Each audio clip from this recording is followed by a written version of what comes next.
I exposed my cheating mom, now the whole damn family treats me like the traitor. It started on a Thursday, because of damn spaghetti. I wasn't expecting anything special. I wasn't snooping, I was just hungry. Tossed some leftover spaghetti in the microwave, went to grab a soda, and that's when I saw it, through the kitchen window. My mom, in her fuzzy house robe, locking lips with Greg. Yeah, Greg, the guy from next door with the dad bod and annoying laugh. He's been helping mom with garden stuff ever since he got laid off. I thought he was just lonely. Turns out, he was busy laying pipe, just not the plumbing kind. They were behind the tree line, but still very visible from our window. His hand was on her lower back. Her hand was, let's just say she wasn't reaching for gardening tools. I ducked like I was being shot at. Crouched by the counter, spaghetti in hand, heart pounding in my ears like some Mission Impossible moment. Maybe you didn't see what you think you saw. That's what I told myself for the first 3 days. I didn't want to believe it. Nobody wants to catch their mom cheating. It's like stumbling into the adult section of life when you didn't even ask to be there. But I couldn't unsee it. It wasn't just a peck. It was passion, intention, that I shouldn't be doing this but it feels so dirty good vibe. And they weren't exactly hiding. If I saw it from the kitchen, who else had seen? For 2 weeks I lived like I was carrying a loaded secret. Every time mom asked how school was, I just mumbled. Every time dad came home whistling and kissed her cheek, I felt like I was living in a sitcom with a laugh track I couldn't hear anymore. I tried to rationalize it. Maybe she slipped. Maybe she was drunk. Maybe Greg is some kind of manipulative gigachad with MILF hypnosis powers. But no. A few days later, I accidentally took out the trash around the same time and saw them again. This time she had her leg literally up on the fence like she was doing yoga. Greg had his shirt off. It wasn't a kiss. It was full-on make-out and grope session 2.0. That was the moment I knew this wasn't a one-time mistake. This was a routine, a schedule, AF ***** maintenance plan. So I told my dad. I sat him down in the office. My heart was pounding like I was about to confess to murder. Dad, I need to tell you something. It's about mom. His face dropped. What happened? Is she okay? I saw her kissing Greg. In the backyard. Twice. He stared at me, long and hard, no words, just disbelief. Then, are you sure? I nodded. I couldn't even speak anymore. He just leaned back in his chair, staring at the ceiling, lips tight. I thought he'd yell. I thought he'd freak out. But he didn't. He just stood up, left the room, and that was it. The next morning, he was gone. Like, really gone, bag packed, truck out of the driveway. Mom was pacing the kitchen, crying into her coffee, and when I walked in, she whipped around like a possessed Disney villain. What did you do? No, hello, no, good morning, no, thanks for ratting me out, son, my bad for tongue wrestling Greg.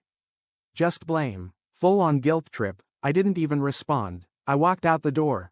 I felt sick, but the worst part? My sister. When she found out, she came to my room with fire in her eyes. Why would you tell him? Do you want to ruin our family? I looked at her like she was speaking Greek. He deserved to know. So you just, what? Decided to blow everything up? I didn't blow it up, Mom did. God, you're such a self-righteous little narc. She slammed the door and didn't talk to me for weeks. Then Grandma called. Sweet, old school, Bible-thumping Grandma who used to make me cookies and tell me, always speak the truth. You betrayed your mother. She cheated on Dad. That's between husband and wife. Not children. So I should have lied? You should have stayed out of it. Click. My jaw dropped. These people really acted like I posted it on TikTok and tagged the whole damn neighborhood. I told my dad, in private, and suddenly, I was Judas with a Wi-Fi plan. So now, I'm the villain. They have Sunday dinners without me. I wasn't invited to cousin Marcus's wedding because things are still fresh. My mom posts passive-aggressive Bible quotes on Facebook. My sister won't even look at me when we pass in the grocery store. And I'm just sitting here like, I told the truth. That's supposed to be the right thing. Isn't it? But truth doesn't make you a hero. Not in families like mine.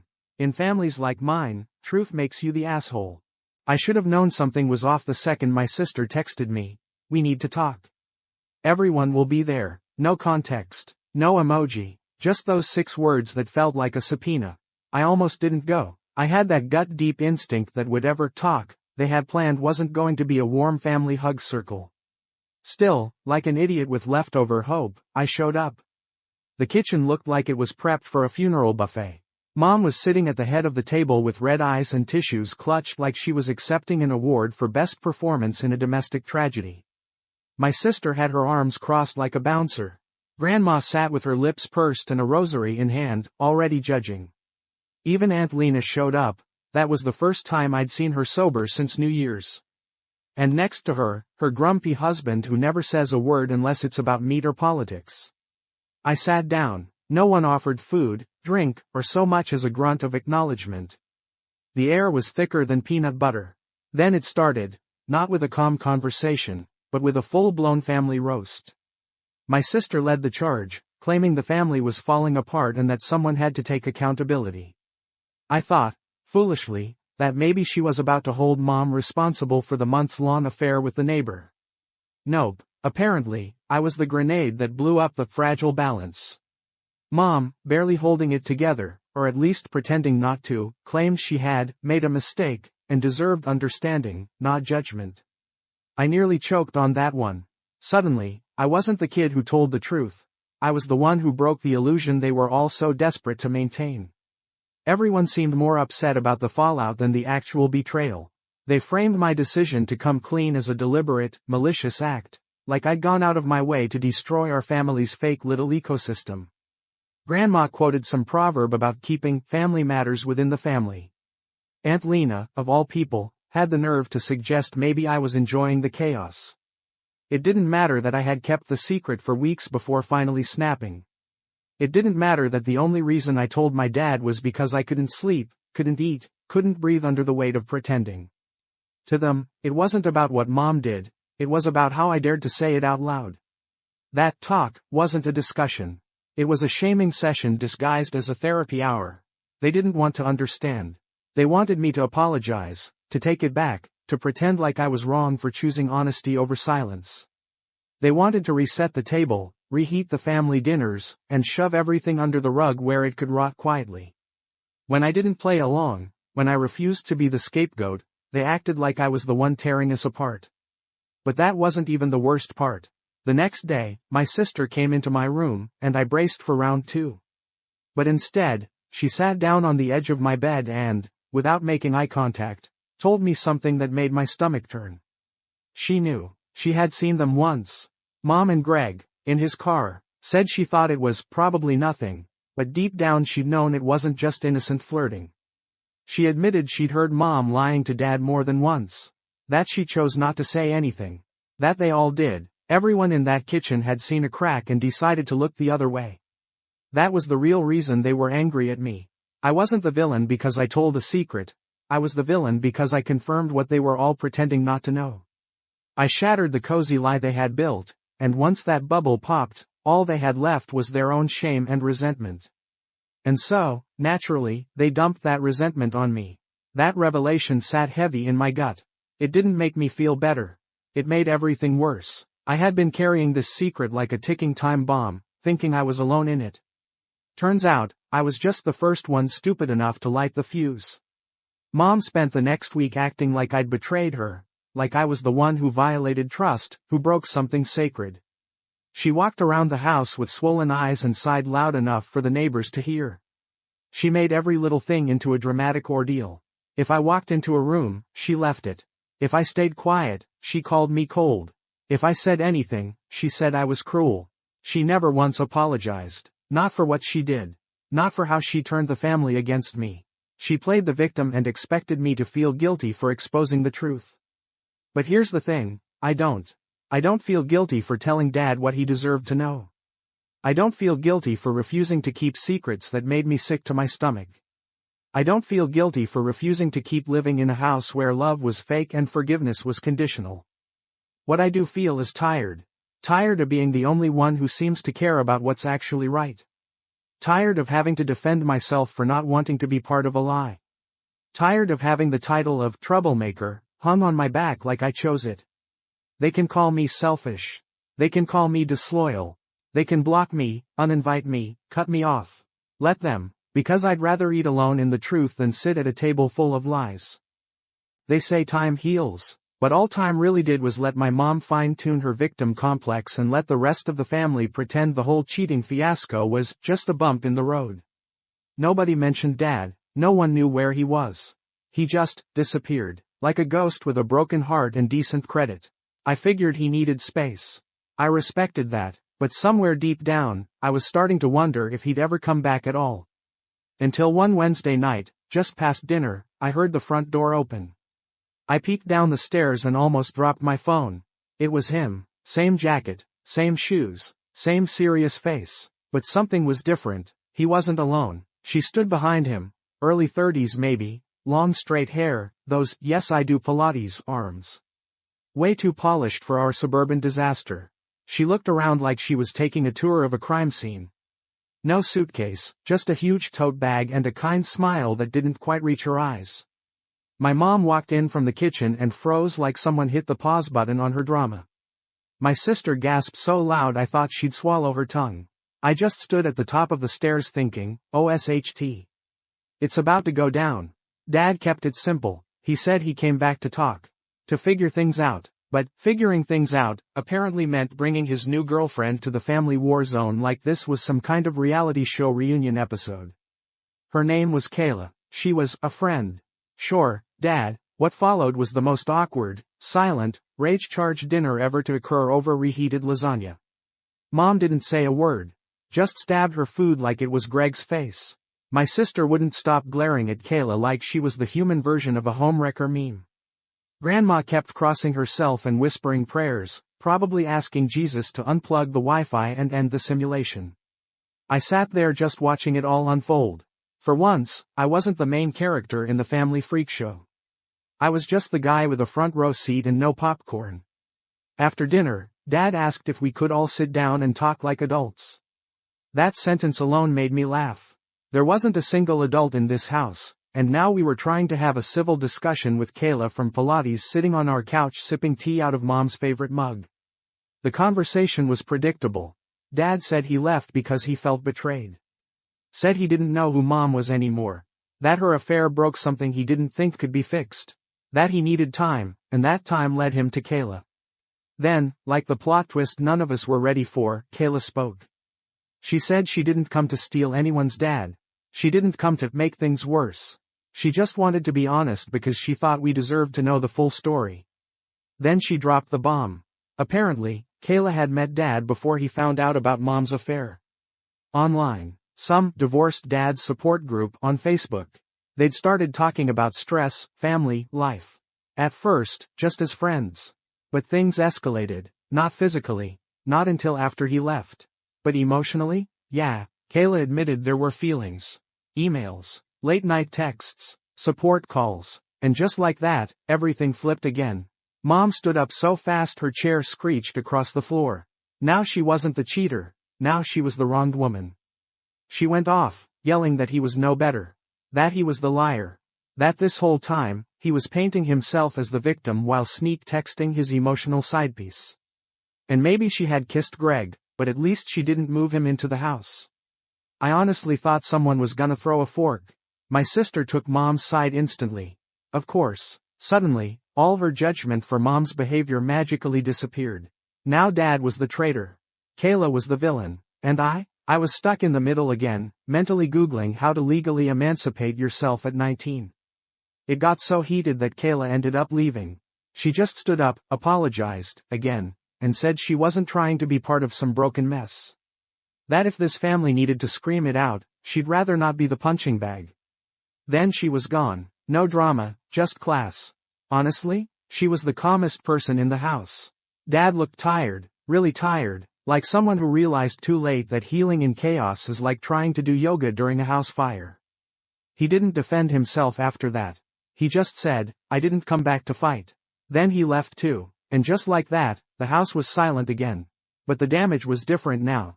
This wasn't about Mom cheating or Dad emotionally checking out. It was about all of us being stuck in a cycle of secrets, lies, and cowardice.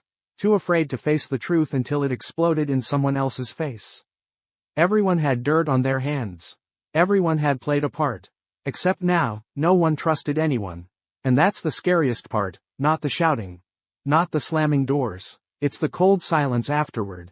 The way people walk past each other like strangers in the same home. The way no one's willing to ask, "Are you okay?" Because they're afraid of the answer. I don't know if Dad's coming back again. I don't know if I even want him to. All I know is that everything's broken, and maybe it always was. We were just too scared to say it out loud. After Dad's return, with his new yoga girlfriend in tow, things in the house didn't explode like they used to, they just settled into a weirder kind of quiet. The shouting had stopped, the slammed doors stopped, but something about the silence felt heavier than the noise ever did. Mom was back to her routine. Laundry, reheated dinners, scrolling through Facebook while pretending she wasn't checking if Kayla had posted any new couple pics. My sister had mostly retreated to passive-aggressive mode, only speaking to me in the form of sarcastic comments or thinly veiled jabs. Grandma, as always, stayed true to her mission of praying things back to the 1970s. And then Greg showed up. No, really, the actual Greg, the neighbor, the guy at the root of all this nonsense, knocked on our door like he was popping by to borrow sugar. He brought banana bread. I'm not joking. Homemade banana bread, wrapped in foil like he thought he was some suburban peacekeeper instead of a full-blown participant in this domestic circus. He greeted Mom like it was the most natural thing in the world. Tried to say hi to me too. I didn't respond, just looked at him. I think I blinked once, like, seriously? Mom gave him an awkward smile, the kind you give to someone when you're trying not to make a scene in front of the neighbors. That's when Grandma, bless her filterless soul, decided she'd had enough. She straight up told him he was shameless, said she was too old for banana bread diplomacy, and called him a walking midlife crisis with cheap aftershave. Greg turned red. He tried to laugh it off like a joke, but you could tell he was waiting for someone, anyone, to defend him. No one did. He left after that, quickly. The banana bread stayed on the counter like an edible trophy of embarrassment. You'd think that was the big moment, that the dramatic entrance and exit of the man who helped shatter this family would be the peak. But no, that wasn't the twist. The twist was my sister. And what she decided to drop on everyone after Greg left.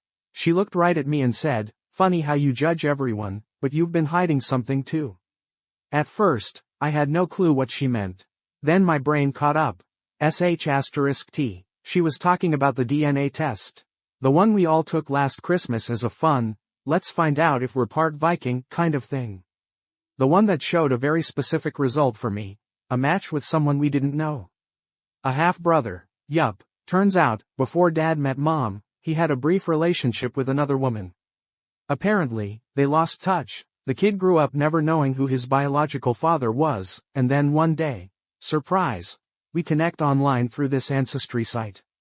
I didn't tell anyone, not because I was hiding some dark secret, but because I honestly didn't see how it was relevant when everything else was falling apart. But my sister had done some snooping, probably out of boredom or bitterness, who knows, and found the messages. Screenshots, emails. She outed me in front of everyone like I'd been planning a double life. Mom immediately latched onto it. Said I was a hypocrite.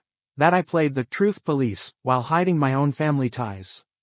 Grandma looked disappointed in that very specific, old lady Catholic guilt way that feels like a curse.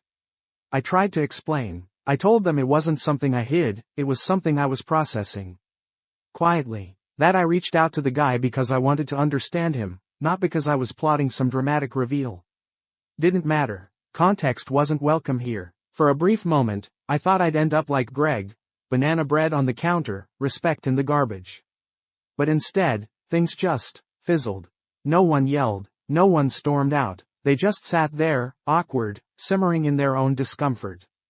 And honestly, that was worse. The rest of the evening went on like we hadn't just aired another family secret over lukewarm tea. Mom went back to scrolling.